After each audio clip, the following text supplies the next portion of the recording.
Everyone, welcome to my another video. সবাইকে good morning জানাচ্ছি।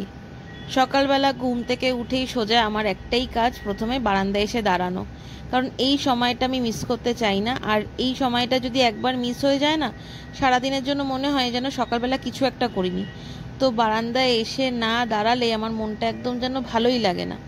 তো সকালবেলা একটু ভালো করে ফ্রেশ এয়ার নিতে বারান্দায় চলে আসি। তারপরে ব্রাশও করতে থাকি দাঁড়িয়ে, আর একটু ভিডিও করতে থাকি। তারপরে সুদীপ অফিসে বেরোবে, তার জন্য টিফিন বানাচ্ছি। আগের দিন রাতে ঠিক করেছিল যে রুটি তরকারি নেবে, বাট পরের দিন সকালে উঠে বলছে না, রুটি তরকারি খাবো না, ভালো লাগছে না, তুমি আমাকে পাস্তা বানিয়ে দাও। তো আমার মোটামুটি ফ্রিজে সমস্ত ভেজিটেবলস কাট করাই থাকে, তো সেগুলোকেই বার করে অ্যাসেম্বল করে নিয়ে ফ্রাই করতে বসিয়ে দিলাম। আলু, পেঁয়াজ, টমেটো, কর্ন, গাজর, ক্যাপসিকাম। বিনস ছিল না, তো বিনসটা থাকলে ভালোই হতো। আর সুদীপ যেহেতু কড়াইশুঁটি ভালোবাসে না খেতে, তো সেটা দিতে পারিনি। আমার কিন্তু ভালোই লাগে। তারপরে বললো যে ডিমও দিতে পারো, অসুবিধা নেই কোনো রকম। তো দুটো ডিম গোলমরিচ দিয়ে একটু নেড়ে নিয়ে তারপরে সেটা দিয়ে দিলাম, একটু ভাজা ভাজা করে নিয়েই তারপরে বয়েল করে রেখেছিলাম পাস্তাটা, সেটা দিয়ে দেবো। স্পাইরাল পাস্তাটা অনেক খুঁজে পেয়েছি, কারণ এখানে না খুব একটা স্পাইরাল পাস্তাটা পাওয়া যাচ্ছে না বেশ কয়েকদিন ধরে। ব্লিঙ্কিটেও অ্যাভেলেবেল নেই, প্লাস এখানে গ্রসারির যে দোকানগুলো আছে সেখানেও পেলাম না, আর স্মার্ট বাজারেও দেখলাম না আছে। তো যাই হোক, পাওয়া গেছে বলে অনেকগুলো প্যাকেটই তুলে নিয়েছি, এটাই বেশিরভাগ খাওয়া হয়। তার সাথে দিলাম শেষে পেরি পেরি মশলা। ভীষণ অ্যাডিক্টেড হয়ে পড়েছি জানো এই মশলাটার প্রতি, কারণ যে কোনো কিছুই এখন খাচ্ছি না কেন এই স্প্রিঙ্কেল করে দিচ্ছি এই পেরি পেরি মশলাটা। ভীষণ ভালো লাগছে খেতে। মুড়ি মাখলেও আমি আমার জন্য পেরি পেরি মশলাটাই নিই, কিন্তু সুদীপ আবার ভাজা মশলা দিয়ে মুড়ি খেতে ভালোবাসে। সুদীপ মোটামুটি রেডি হয়ে গেছে, ওকে খেতে দিয়ে দেবো। আর যেটা সকালবেলা খেয়ে যায় মোটামুটি সেটাই ও টিফিনে নিয়ে যায়। তো আজকে পাস্তাটা বানিয়েছি বেশি করেই, আমার জন্য লাঞ্চেও রেখে দিয়েছি, সুদীপকেও টিফিনে দিয়ে দেবো। এই যে ওর টিফিন, তার সাথে একটু টক দই দিয়ে দিয়েছে। ওর টক দইতে খুব একটা চিনি পছন্দ করে না, নুন আর গোলমরিচ দিয়ে দিয়েছি। তো ওর টিফিনটা রেডি হয়ে গেছে। তো সুদীপ বেরিয়ে গেছে। যেদিনকেই আমি মনে করব আজকে চা কফি কিছু খাবো না, সেদিনকেই না আমার মাথাটা সকাল থেকে রাত পর্যন্ত যন্ত্রণা করে। তারপরে 12টার সময় 1টার সময় মনে হয় যে কেন আমি সারাদিনের জন্য একটু চা বা কফি কিছু খেলাম না।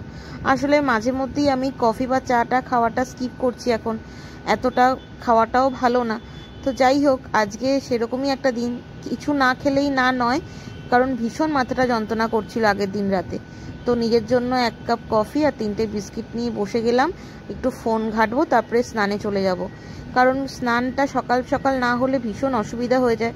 আর আমার ঠাকুর যদি বসে থাকে না, ভীষণ মাথাটা গরম হয়ে যায়, কারণ সারাক্ষণ চিন্তা করতে থাকি যে ঠাকুরকে খেতে দেবো কখন, ঠাকুরকে খেতে দেবো কখন।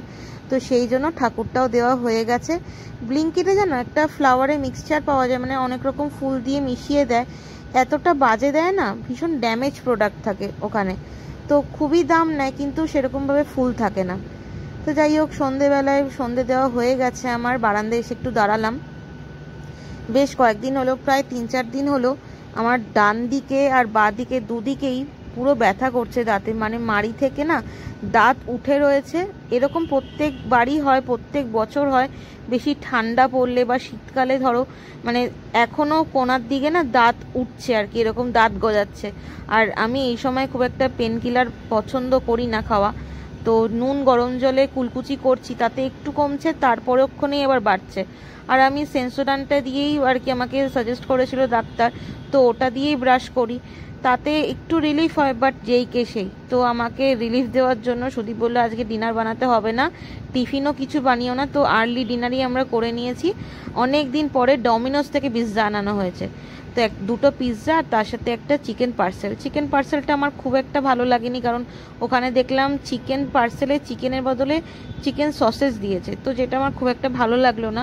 আর দাঁতে যেহেতু এত ব্যথা করছে না, খেতেও পারছি না ঠিক করে, মনে হচ্ছে যেন সুপি খাই বা লিকুইড কিছু খাই।